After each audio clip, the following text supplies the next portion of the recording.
Kabanata 121. Pagluhod kay Sam sa tatlong pagsuntok. Malambing ang boses ni Tyr. Halos hindi marinig sa maingay at malakas na ulan na ito. Nakatayo pa rin si Matthew habang si Stephen ay nagngangalit ang kanyang mga ngipin, sinusubukang hindi matamba. Pasa na kayo. Thud. Thud. Dalawang dull sound ang maririnig ng magkasabay na bumagsak sa lupa sina Matthew at Stephen. Sa kabilang banda, bumangon ulit si Sam. Nakatayo siya sa harap ng basag-basag na salamin na pinto habang nakatitig ng masama kay Tyr, puno ng pagpatay ang kanyang mga mata. Naging seryoso si Sam na parang gutom na lobo na nakatingin sa isang lalaking leon. Sa sandaling iyon, may bakas ng gulat sa kanyang puso, ngunit pilit itong pinigilan ni Sam. Stop staring. Hindi ka man lang mananalo sa isang daliri ko. Umalangaw-ngaw ang nagyayelong boses ni Tyr na humihila ng hindi mapakali na ugat sa katawan ni Sam. Kahit hindi kita mapatay, mapunit ko man lang ang balat mo. Nagnanga ang ngipin ni Sam at parang bala si Tyr. Sa isang kisap mata, umarap siya kay Tyr, pero bago pa man siya makaatake ni Sam, biglang lumingon si Tyr, iniiwasan siya. May roundhouse na namang sipa at naramdaman ni Sam na para siyang tinamaan ng bullet train. Swoosh!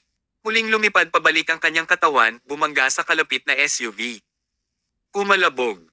Nabunggo ang SUV matapos itong mabangga ni Sam. Sa wakas ay bumungad sa mukha ni Sam ang matinding paghihirap at pagkabigla.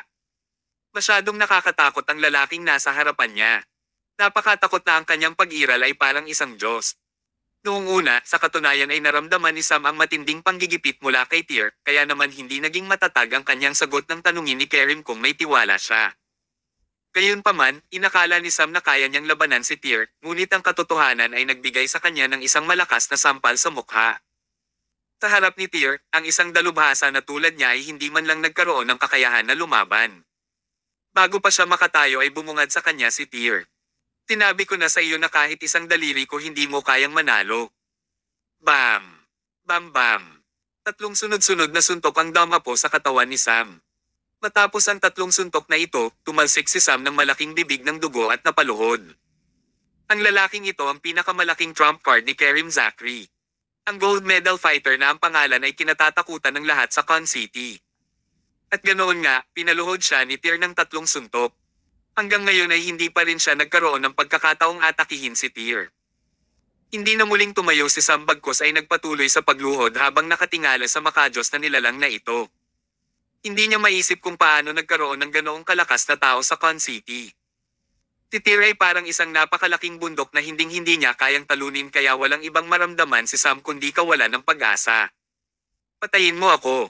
Sa wakas, sinabi ni Sam na nawala ng pag-asa ang mga katagang iyon kay Tyr.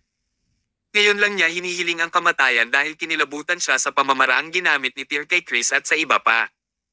Para sa isang hitman na ikinabubuhay gamit ang kanyang mga kamao, ang pagiging baldado ay mas masahol pa sa kamatayan. Sa katunayan, mula nang mapanood niya ang video call ni Tyr kay Kerim, natakot siya. Gayunpaman, nag-aatubili siyang magpasakop sa takot na ito noon pa man. Ngayong nakaluhod na siya sa harapan ni Tyr bilang resulta ng pag-atake ng lalaki, tuluyang sumambulat ang takot na iyon at bumalot sa kanyang isipan. Kamatayan lang ang hinihiling niya. Natatakot ka ba ngayon? Walang pakialam na sumulyap si Tyr kay Sam. Kita niya na medyo nanginginig ang lalaki. Kahit na eksperto si Sam, hindi niya maikumpara sina Matthew at Stephen. Hindi pinansin ni Tyr si Sam at tumalikod na para maglakad papunta kina Matthew at Stephen. Sa sandaling iyon, makikita sina Winifred, Joseph, Graham, at ang iba pa na bumababa mula sa loob ng gusali. Ngunit natapos na ang labanan. Tyr, mag-ingat ka. Habang pababa ng hagdan si Winifred, nakita niya si Sam na kanina pa nakaluhod sa lupa ay biglang naglabas ng punyal. Nakayuko ang kanyang katawan na parang sprinter na handang sumugod. Swoosh! Sa isang iglap, ang bilis ni Sam ay umabot na sa sukdulan nito, halos nag-iiwan ng after image sa kanyang likuran. Inubos niya ang lahat ng kanyang lakas para maghanda para sa palihim na pag-ataking ito, handang harapin si Tyr ng isang nakamamatay na suntok. Basag! Sa kapaligiran, isang kidlat ang kumikidlat sa kalangitan. Bang! Habang kumikinang ang ilaw, hinampes ni Tyr ang likod ng kanyang kamay sa mukha ni Sam. Ang katawan ni Sam ay lumipad pabalik sa ikatlong pagkakataon na bumangga ng malakas sa SUV na tumaob sa sasakyan. Nailabas na ang punyal sa kamay ni Sam habang ang kanang bahagi ng mukha nito ay bumagsak. Sa isang sampal lang, nabasag ang cheekbones niya. Paf! Sa pagkakataong ito, umaagos na ang dugo sa bibig, ilong, at maging sa tenga ni Sam. Duguan ang mga mata niya. Pakiramdam niya ay tumahimik ang mundo habang nanlalabo ang kanyang paningin. Sa isang malakas na kalabog, napaluhod na naman siya at hindi na bumangon. Nag-aalalang tumakbo palabas si Winifred at ang iba pa. Nang makita nila ang eksena sa harap nila, naramdaman ng lahat na blanko ang kanilang isipan. Tear, huwag kang pumunta dito. Umiling si Tear kay Winifred bago lumapit kay Stephen. Yumuko siya at hinawakan ng dalawang kamay ang binti ni Stephen. Sa isang malakas na kaluskos ay ibinalik ni Tear sa pwesto ang binti ni Stephen na na-dislocate ni Sam kanina. Pinalot ng matinding sakit ang mukha ni Stephen pero pinipigilan niyang sumigaw ng malakas. Patuloy na din naman ni Tear ang mga buto sa katawan ni Stephen at sinabing, umawag ka lang kung gusto mo. Huwag mong pigilin. Ang sakit ay mag-uudyok ng hiyawan sa mga tao at ito ay natural na reaksyon ng tao. Hindi kailangang ipakita ng isang lalaki ang kanyang sarili. At least, sa tingin ko pareho kayong malalakas na lalaki. Oo. Umalangaw-ngaw sa maulan na kalangitan ang nakakaiyak na hiyawan ni na Stephen at Matthew. Si Matthew na dati ay nagpahayag na siya ay may mga buto ng bakal ay umiyak pa. Umigit kumulang 10 minuto ang ginugol ni Tear para damhin ang bawat buto sa katawan ni na Stephen at Matthew. Bago gumamit ng sarili niyang paraan para ilipat at i-connect muli ang kanilang mga nasirang buto. Gaya ng nabanggit ni Tear dati, ang proseso ng pagbali sa bawat buto sa katawan ng isang tao at muling pagsasama sa kanila ay isang pagdurusa na hindi kayang tanggapin ng normal na tao. Sa kabutihang palad, ang mga taong ito ay hindi nagdusa ng anumang hindi maibabalik na pinsala. Ilang araw lang sila sa ospital at maayos na sila. Send them to the hospital, sabi ni Tear kay Graham habang nakaturo kay Matthew, Stephen, at sa mga guard na binugbog ni Sam. Kapag na-discharge na sila, doblehin ang sweldo ng bawat security guard. Matapos ibigay ang kanyang mga tagubilin, pumunta si Tear kay Winifred at malumanay na sinabi, natakot ka ba niyan? May namumong takot pa rin sa puso ni Winifred, ngunit para maiwasang mag-alala si Tear, naglakas loob siya at umiling. Umabot si Tear para kurutin ng bahagya si Winifred sa pisngi. Huwag kang matakot. Pagkatapos ng araw na ito, hindi na maglalakas loob na guluhin pa tayo ni Kerim. Kabanata 122. Hari ng lungsod ng Con. Ang malakas na ulan na ito ay hindi nagpakita ng mga palatandaan ng paghinto, sa halip, ito ay bumuhos ng mas malakas. Sa loob ng lounge ng isang mansyon, nakaupo si Kerim sa sofa, pinipilipit ang 2 bolang bakal sa kanyang kamay. Nakaramdam siya ng pagkabalisa, at marahil ay may kinalaman ito sa lagay ng panahon. Matagal nang pinaalis si Sam at sa kanyang kahusayan sa pagsasagawa ng isang gawain, dapat ay nakabalik na siya ngayon. Ngunit sa pagkakataong ito, hindi na siya nakita ni Kerim. Maraming tao ang nagbabantay sa labas ng mansyon, bawat isa ay mukhang matigas, na umaabot sa halos 30 lalaki. This was an elite team that Kerim rarely used, but for some reason, nakaramdam siya ng uneasy today kaya dito niya sila tinipon sa mansyon niya. Isang nasa katanghaliang gulang na lalaki sa isang crew cot ang pumasok sa bahay. Paano na? May balita na ba? Tanong agad ni Kerim. Umiling ang lalaki at sinabing, ilang beses na naming tinawagan si Kuya Sam pero walang sumasagot. Baka sobrang lakas ng ulan. Huminga ng malalim si Kerim, lalong hindi mapakali. Sinabi ng lalaki, Master Kerim, alam nating lahat kung gaano kalakas si Kuya Sam. Huwag kang mag-alala, baka pabalik na siya. Mas mabilis na umikot ang mga bolang bakal sa kamay ni Kerim. Sa pagkadulas ng kanyang kamay, ang isa sa mga bolang bakal ay biglang nahulog sa lupa na may malakas na kalabog. Tumayo si Kerim para habulin ang bakal na bolang iyon. Bumalik na siya. Kotse ni Kuya Sam. Sa sandaling iyon, may tumawag sa pinto. Wala nang isip si Kerim na bayaran ang mga bolang bakal at biglang tumayo. Sa labas ng pinto ay pumasok ang sasakyan ni Sam sa compound at huminto ilang metro ang layo kay Kerim at sa mga lalaki. Masyadong malakas ang ulan kaya hindi nila makita kung sino ang nasa loob. Bumukas ang pinto ng kotse at lumabas ang isang paa sa driver's seat. Nakahinga ng maluwag si Kerim sa pag-aakalang nakabalik na si Sam. Tila sobra-sobra na ang kanyang pag-aalala. Si Sam pa rin ang dating Sam. Kung kikilos siya, walang hindi niya maaayos. Basag. Isang kidlat ang bumaril sa malawak na kalangitan. Nakangiting tumayo si Tyr na lumabas ng sasakyan kay Kerim at sa mga tauhan nito. Sa sandaling iyon, ang lalaki ay tila isang Grim Reaper, narito upang ihatid sila sa impyerno, sa isang iglap, lahat, pati na si Kerim, ay natigilan. Bakit ikaw? Nasaan si Sam? Hindi mabilang na mga tanong ang pumasok sa isip ni Kerim kasama ng matinding pakiramdam ng panganib. Pinuksan ni Tyr ang pinto ng passenger seat sa likod at binuhat si Sam palabas. Hindi na humihinga si Sam nang ihagis siya ni Tyr sa harap ni Kerim na parang patay na aso. Itong gold medal hitman mo ay ayaw maging lubusang baldado tulad ni Chris kaya nakiusap siya ng kamatayan. At ibinigay ko ito sa kanya. Kerim Zachary, ngayon na para pumili ka. Tatlong simpleng pangungusap ngunit parang mga babala ng isang Grim Reaper na humahampas sa katawan ni Kerim. Sa pagkakataong iyon, ramdam na ramdam ni Kerim ang pagtayo ng mga balahibo sa kanyang katawan. Ang kutob na ito, ang hindi ka nais-nais na kutob na ito ay nagkatotoo na ngayon. Nawala pa nga niya ang trump card niya, Sam Yeager, ano ang magagamit ni Kerim para labanan si Tyr.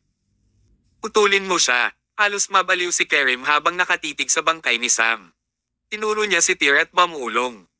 Ang 30 elite ni Kerim ay iginuhit ang kanilang mga bakal habang sinisingil nila si Tyr. Hindi mo pa rin ba maintindihan? Umiling si Tyr na wala ng imak bago humakbang. Bam bam bam. Isang suntok sa bawat tao. Sa bawat hakbang niya, isa sa mga tauhan ni Kerim ang pinalipad, hindi alam ang kaligtasan. Si Tyr ay gumawa ng 9 na hakbang pasulong upang maabot si Kerim habang humigit kumulang 20 lalaki ang nakahiga sa likuran niya. Yung mga natitira na nakakatayo pa ay parang nakakita ng multo. Itinapon nila ang kanilang mga sandata at tumakbo palabas ng mansyon na parang nabaliw. Nahihirapang huminga si Kerim. Ang makapangyarihang pinunong ito ng underground world ng Con City ay biglang nakaramdam ng walang hanggan na takot. Napaatras siya habang nanginginig ang boses habang nagsasalita, Tyr, you. Don't you do anything rash. Inihiling mo bang pakawalan kita? Makahulog ang sabi ni Tyr matapos maintindihan ang balak ni Kerim. Ako. Kaya kitang bigyan ng pera. Pera, ha? Inaplos ni Tyr ang kanyang baba, tila. Sa malalim na pag-iisip. Hindi ako interesado sa pera kaya bakit hindi ka nalang pumili? Boom! Sumabog ang isip ni Kerim sa isang buzzing sound na blanket kaagad pagkatapos. Make a choice. Either you go to hell, or live in hell. Ay! May nakabara sa lalamunan ni Kerim. Sa dalawang opsyon, wala siyang gusto sa kanila. Hindi siya nangahas na gusto ang alinman sa kanila. Lumingon si Kerim, sinusubukang tumakas, ngunit sinipa siya ni Tyr sa lupa. Dahil hindi ka pipili, pipiliin kita. Yumuko si Tyr at pinalo ng suntok sa ulo ni Kerim. Ang lupa ay bumukas at ang paghahari ng hari sa ilalim ng lupa ng Con City ay natapos ng ganoon. Biglang tumigil ang ulan nang maghiwalay ang maitim na ulap upang ipakita ang maliwanag na araw. Isang bahaghari ang lumitaw sa kalangitan. Ang balita ng hari sa ilalim ng lupa ng Con City, ang pagkamatay ni Kerim Zachary ay parang isang bagyo na agad na nilamon ng buong Con City noong gabing iyon. Biglang nagkagulo ang underground world ng Con City na nagdulot ng malaking kaguluhan. Gayunpaman, ang kaguluhang ito ay pinasara ng isang tao sa loob lamang ng ilang araw. Pagkatapos noon, kumalat ang isang bulong-bulungan mula sa underground community ng Con City. Noong nakaraan, ang underground na hari ng Con City na si Kerim Zachary ay suportado ng pinuno ng real estate sa loob ng lungsod, ang pamilya ng Hill. Ngayon, ang hari sa ilalim ng lupa ay isang taong nagngangalang Noah Lee. Sino si Noah Lee? Si Noah ay isa ring kilalang tao sa underground na komunidad ngunit dati ay inapi ni Kerim, sa makatuwid, ang kanyang katanyagan ay subpar sa Kerim. Ngayong patay na si Kerim, kinuha na ni Noah ang lahat ng ari-arian ni Kerim sa loob lamang ng ilang araw na ginawa siyang bagong hari ng underground community. Kasabay nito, may isa pang chismis. Ilang taon na ang nakalilipas, si Noah ay bumuo ng isang kapatiran sa Smith Group na si Zachary Smith. Para maisara ni Noah ang kaguluhan ng underground society sa loob lamang ng ilang araw at matagumpay na maupo sa trono ay dahil sa suporta ng Smith Group. Nagkaroon din ng isa pang nakakagulat na chismis. Ang Smith Group daw ay may Diyos na umaatres sa kanila. Kakaunti lang ang nakakaalam kung sino ang Diyos na ito, ngunit ang lalaking ito ang tunay na hari ng underground world ng Con City. Kabanata 123. Battlehound Farm. Marahil ang pagbagsak ni Kerim ay isang malaking dagok sa pamilya Hill, ngunit sa loob ng ilang panahon pagkatapos, ang pamilya Hill ay walang ibang ginawang pagkilos. Gayunpaman, alam na alam ni Tyr na ang kalangitan ay palaging mapayapa bago ang isang bagyo. Hinding-hindi ito pababayaan ng Hill ng ganoon kadali. Kapag nabuo na ang sama ng loob na ito, hinding-hindi ito mawawala hanggang sa magkahiwalay ang alinman sa kanila. Gayunpaman, hindi ito nag-abala kay Tyr. Para kay Tyr, ang tinaguriang numero unong korporasyong pamilya ng real estate ay wala sa kanyang paningin. Ang kanyang deklarasyon ay nanatiling hindi nagbabago kung ang pamilya Hill ay nais ng gulo, dalhin ito. Ngunit kapag nagpasya na silang maglaro, maging handa na bayaran ang presyo. Makalipas ang isang linggo, pinalabas sina Stephen at Matthew. Ang dalawang lalaking ito ay opisyal na itinuturing na mga freak na may abnormal na malakas na konstitusyon ng katawan. Matapos magdusa ng gayong mabibigat na pinsala, sila ay buhay at tumatalon pagkatapos lamang ng isang linggong pagkakaospital. Dati, matigas ang ulo ni Tyr na huwag kunin sina Matthew at Stephen bilang kanyang mga alagad. Dahil wala siya sa mood, ni walang lakas sa pag-iisip para ituro sa kanila ang anuman. Gayunpaman, mula noong labanan nila ni Sam, nagbago ang saloobin ni Tyr sa dalawang lalaking ito. Ito ay tulad ng pagtuklas ng kayamanan matapos mapagtanto kung paano silang dalawa ay nagkaroon ng nakakalito na tiyaga at malakas na konstitusyon ng katawan. Kaya naman, isang bagong plano ang nabuo sa isip ni Tyr. Isang taon na ang nakalipas, nakipagdigma ang Regal Palace laban sa isa pang elite na organisasyon sa Reign. Ang Regal Palace ay nagwagi sa labanang iyon, mula ngayon ay sinigurado ang kanilang hindi magagalaw na posisyon ng kapangyarihan sa bansang Reign. Gayunpaman, sa likod ng tagumpay na iyon ay hindi mabilang ang mga luha, pagdanak ng dugo, at mga bangkay. Lubhang nagdusa ang Regal Palace sa labanang iyon sa marami sa mga kapatid ni Tyr at elite subordinate na nasawi sa digmaang iyon. Kabilang sa mga ito ang Team of Aces ng Regal Palace. Ang Ace Team ay binubuo ng 50 tao kung saan bawat isa sa kanila ay mga dalubhasa na makakalaban sa 100 lalaki.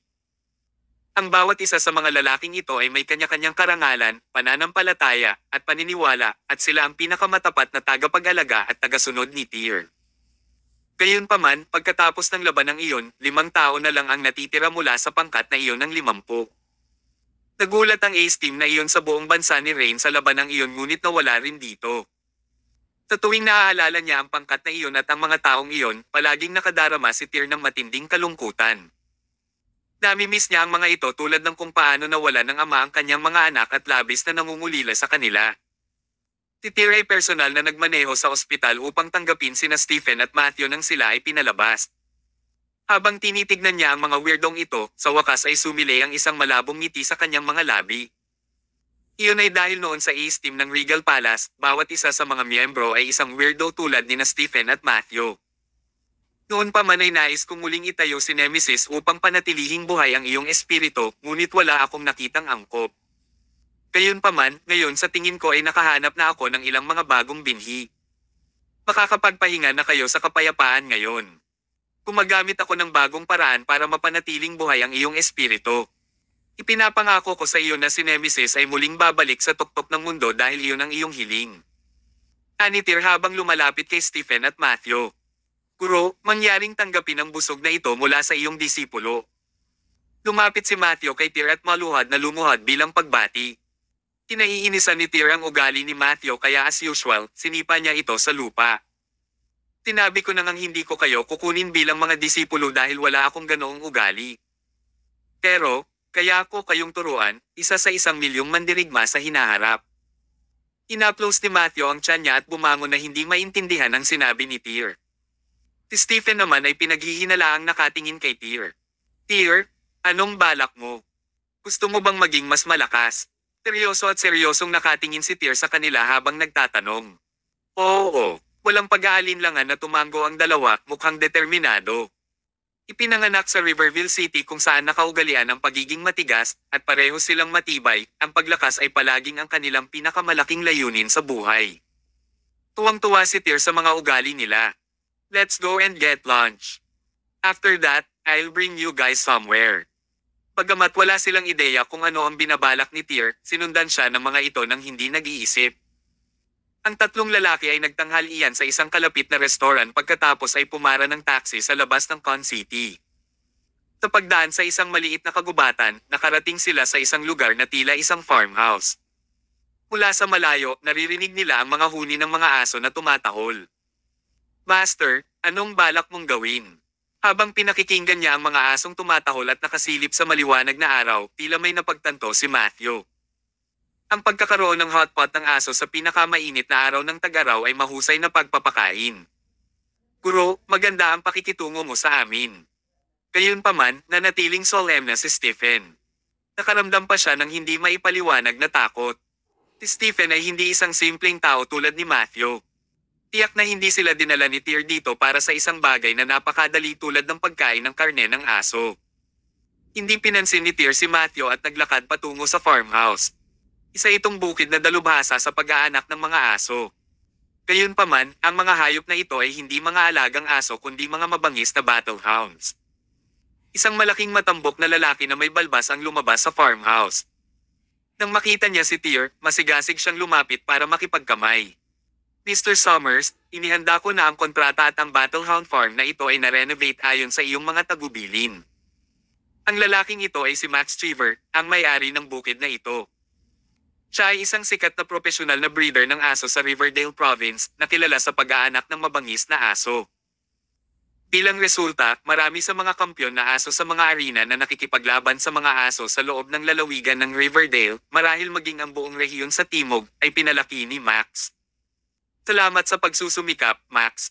Ibinigay ni Tyr kay Max ang isang debit card at sinabing, mayroong 10 milyon sa card na ito. Mula ngayon, akin na ang bukid na ito. Isa pa, sana ay patuloy mong mapanatili ang bukid na ito para sa akin. Gusto ko ang pinakamabangis na battlehounds kahit na ang mga Tibetan Mastiff ay maaaring gusto kong magparami ka ng mga lobo sa hinaharap. Natigilan muna si Max bago tumango sabay ngiti. Ang pag-aalaga ng mabangis na hayop ay palaging isang hiling ko. Sa pera, madali itong magagawa. Sabihin mo lang sa akin kapag kapos ka sa pera. Oo naman. Kabanata 124. Oo. Pumayag naman agad si Max. Ang kanyang farmhouse ay nagkakahalaga lamang ng 4 na milyon sa pinakamaraming ngunit binigyan siya ni Tyr ng 10 milyon. Walang dahilan para tanggihan ang kahilingan ng lalaki. Bilang karagdagan, alam niyang lubos na hindi lamang binili ni Tyr ang kanyang sakahan gamit ang 10 milyong dolyar na ito, nakuha din niya ang Max Cheever. Pumasok na tayo sa loob, utos ni Tyr, at pumasok ang grupo sa farmhouse.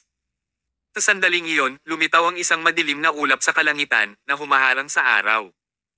Ang unang magandang maaraw na araw ay biglang naging madilim at nagtatampo. Isang malamig na bugzo ng hangin ang dumaan sa kanila, at sa ngayon, kahit si Matthew ay tila naramdaman na may nangyari. Malabo niyang naramdaman ang lamig sa kanyang gulugod. Master, just what are you trying to do? Diba sabi mo tuturuan mo kami ni Steffi ng skills? Bakit mo kami dinala dito? Shut up! Bulalas ni Tyr kay Matthew, pinatahimik siya. Hindi nagtagal, nakarating sila sa likod ng farmhouse. May bagong itinayong kwarto na parang bodega. Walang bintana ang silid, isang malaking bakal na pinto lamang sa harapan at parang isang malaking libingan. Mr. Summers, kontento ka na ba dito sa dog shed na ginawa natin? Tanong ni Max habang nakaturo sa kwarto. Bahagyang tumango si Tyr.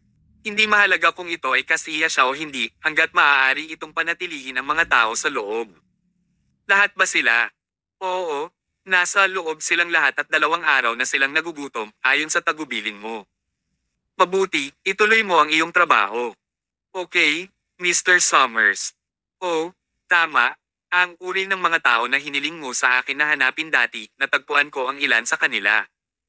Ihahatid kita para makita sila mamaya. Oo naman. Tumalikod si Max para umalis habang si Stephen at Matthew ay nakatayo, nanlamig sa harap ng shed na may masamang pakiramdam na sumasalakay sa kanilang mga katawan. Ang pagnanais na maging malakas ay mukhang mahirap, ngunit ito ay talagang simple. Pumunta si Tyr sa malaking pinto at binuksan ang isang maliit na siwang. Pumasok kayo sa loob, kayong dalawa. Ang pinto sa isang landas ng lakas ay nabuksan na para sa inyo. Nagpalitan ng tingin sina Stephen at Matthew, nahihirapang igalaw ang kanilang mga paa sandali. Kumunat ang noo ni Tyr at sinabing, "What? Chickening out so fast? Natatakot ka bang pumasok sa loob? Since you guys don't have the guts, it's best if you both return Riverville City." Habang nagsasalita siya, isasara na sana ni Tyr ang pinto. Nanginginig si Matthew, nag-aalab bigla sa galit. Guro, sinong minamaliit mo? Ako. Matthew Collins, pinakaayaw sa mga duwag. Paano mo masasabing naghihikahos ako? Habang nagsasalita siya, walang pag-aalinlangan na humakbang si Matthew at naglakad patungo sa pinto. Huminga ng malalim si Stephen. Kahit kinakabahan ay sinundan niya si Matthew. Bam! Ang malaking bakal na pinto ay ligtas na nakasara at dinagdagan ni Tyr ang isang stainless steel na lock. Go wild with it. I'll treat you guys to dog hot pot bukas ng umaga. Isang excited ngunit malupit na ngiti ang bumungad sa mukha ni Tyr. Huminga siya ng malalim at bamulong, don't disappoint me. Madilim sa loob ng shed. Si Matthew at Stephen ay nakatayo sa pintuan, maingat na sinisiyasat ang kanilang paligid. Napakadilim na halos hindi nila makita ang sarili nilang mga daliri sa loob. Ano ang sinusubukang gawin ng master dito? Sumimangot ng husto si Matthew at sumigaw, wala namang multo dito diba? Gayunpaman, ang sigaw na ito ay tila nag-activate ng isang sinaunang at malisyosong selyo sa isang lugar. Nasira agad ang selyo. Sa harap nila, maraming pares ng pulang mata ang biglang lumitaw, magkadikit, na nagpapamanhid sa kanilang mga isipan. Isang dim incandescent light ang biglang lumiwanag sa loob, at pagkatapos ay napansin ni na Matthew at Stephen ang paligid ng 8 battlehounds na lumilitaw sa kanilang paligid. Si Matthew at Stephen ay walang kaalaman sa dogfighting at walang ideya kung ano ang mga lahi ng mga asong ito, ngunit lahat sila ay mukhang lobo. Hihihi, mapait na tawa ni Stephen. Alam kong magiging ganito ito. Si Tyr Summers ay isang tunay na siraang loob. Oo. Nang makita ng mga asong panlaban sina Matthew at Stephen, nagsimula silang umiyak ng husto. Hindi sila katunog ng mga alagang aso na nag-woof-woof-woof, bagkos ay parang mga umaalulong na lobo. Bawat isa sa kanila ay may mapupulang mga mata habang ibinukan nila ang kanilang mga bibig na umaatungal, parang isang grupo ng mga gutom na lobo. Ito ba ay isang biro?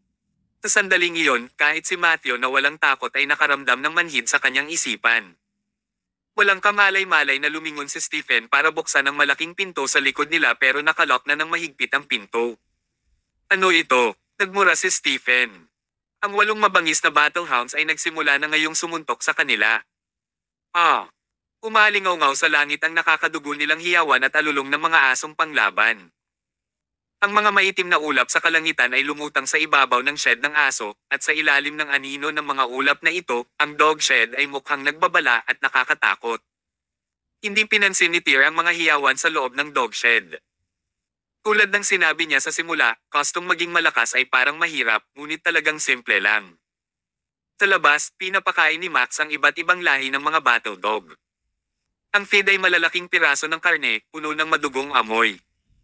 Nang makita si Tyr, inilapag ni Max ang pagkain sa kanyang mga kamay at lumapit sa kanya. Mr. Summers, gumugol ako ng ilang dekada ng buhay ko sa pakikipag-usap sa mga battlehounds at nakilala ko ang maraming uri ng tao sa Riverdale Province, kahit sa buong Southern Region.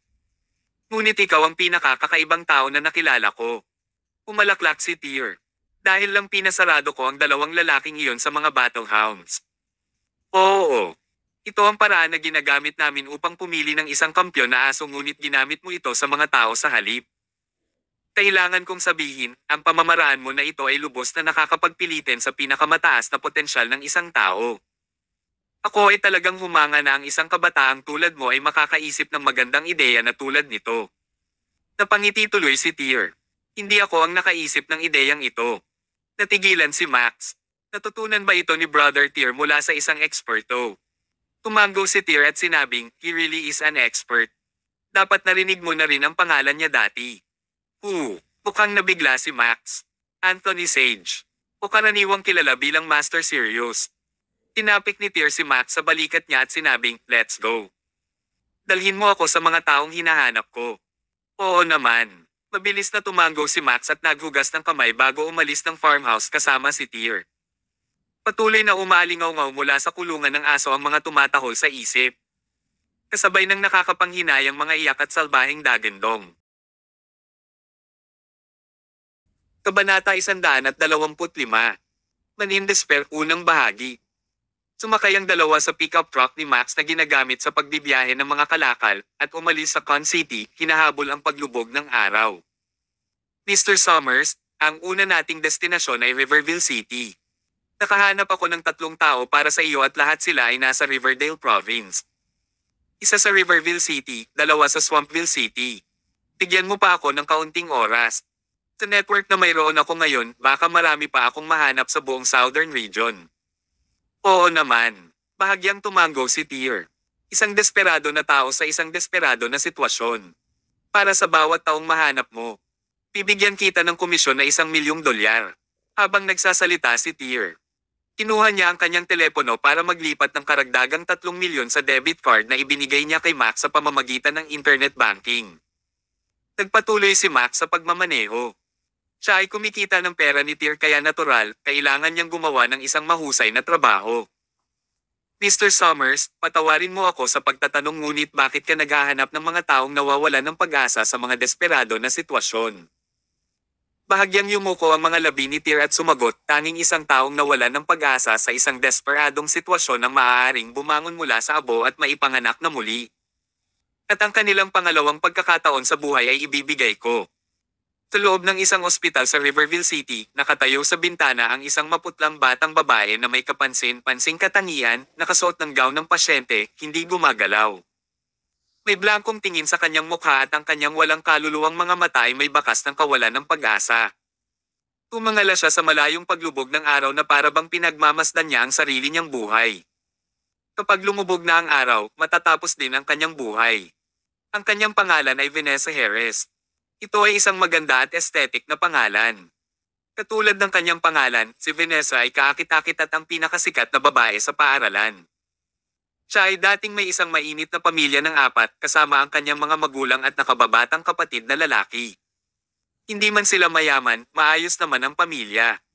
Gayunpaman, 2 buwan na ang nakalipas, nagbago ang lahat.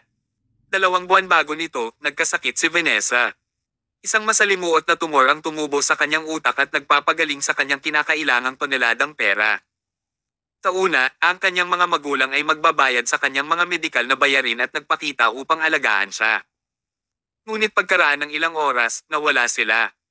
Malamang na iniwan nila si Vanessa at umalis sa lungsod kasama ang kanyang nakababatang kapatid. Tumayo si Vanessa sa harap ng bintana. Habang pinagmamasdan niya ang unti-unting paglubog ng araw sa kabila ng abot tanaw, isang kristal na luha ang tumulo sa gilid ng kanyang mata.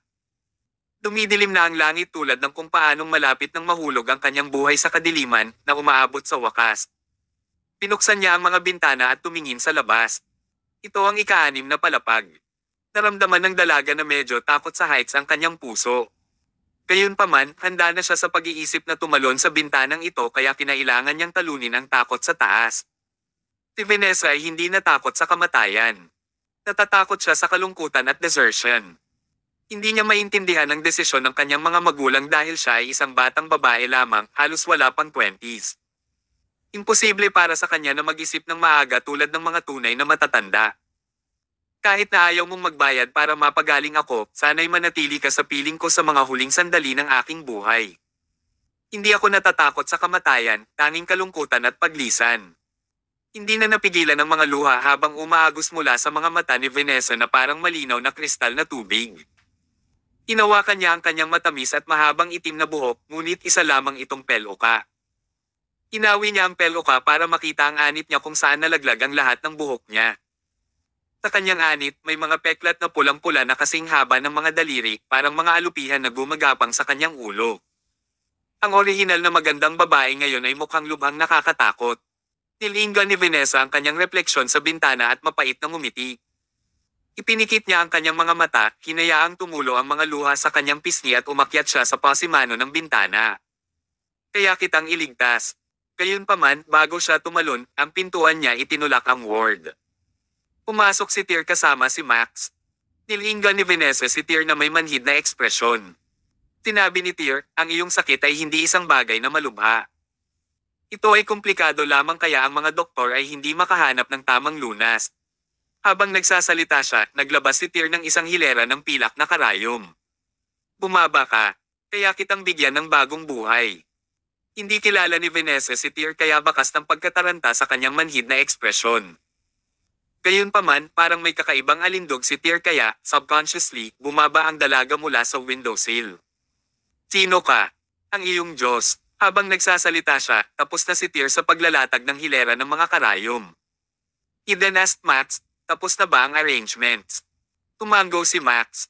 Nai-inform na ang ospital kaya walang darating para mang-istorbo sa atin. Good. Hintayin mo ako sa labas. Oo. Umalis na si Max at tanging sina Tyr at Vanessa na lang ang naiwan sa loob ng ward. Lay down. I need to perform a tiny surgery on you. However, this surgery will be painful and no anesthetic can be used because I need you to be conscious and give me feedback on your condition. Naguguluhan pa rin si Vanessa habang nakatingin kay Tyr. Bakas ang takot sa kanyang mga mata. Tumawa si Tyr. Hindi ka takot sa kamatayan pero takot ka sa sakit. Hindi ako takot. Nawala ang takot sa mga mata ni Vanessa at masunurin siyang humiga sa kama. Hindi niya kilala ang binatang ito na mas matanda lang sa kanya ng ilang taon. Ngunit binigyan niya siya ng kumpletong pakiramdam ng seguridad. Naglabas ng karayom si Tyr, at sa isang kapansin-pansing pamamaraan, itinusok ito sa utak ni Vanessa. Ang karayom ay nanginginig ng bahagya, ito ay talagang nakakapagtaka. Sa isang karayom lang ay ramdam na ni Vanessa ang hindi matiis na sakit sa loob ng kanyang bungo. Huwag kang sumigaw. Ngunit maaari kang humimbing ng mahina. Habang ipinapasok ni Tyr ang mga karayom, sinabi niya kay Vanessa, kung magiging maayos ang lahat, malulutas ng acupuncture ang iyong problema. Ngunit kung kahit isang maliit na pagkakamali ang nangyari dahil sa iyo, maaaring kailanganin kung ibuka ang iyong ulo ng walang anestesya. Gayunpaman, para sa ang isang batang babae na magkaroon ng tibay na tulad mo, talagang kahanga-hanga. Humiga si Vanessa sa kama, mahigpit na nakakapit sa bedsheet. Basang-basa na ang katawan niya sa pawis. Makalipas ang 2 oras, bumaba na si Tyr.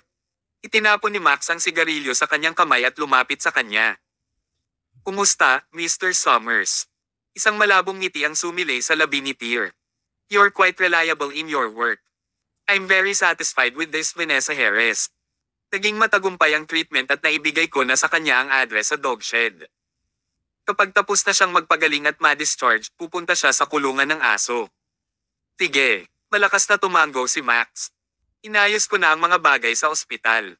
Ibibigay nila kay Vanessa ang pinakamahusay na pangangalaga. Sige. Tumingin si Tyr sa bintana sa ika-6 na palapag at huminga ng malalim. Terra, sa Swampville.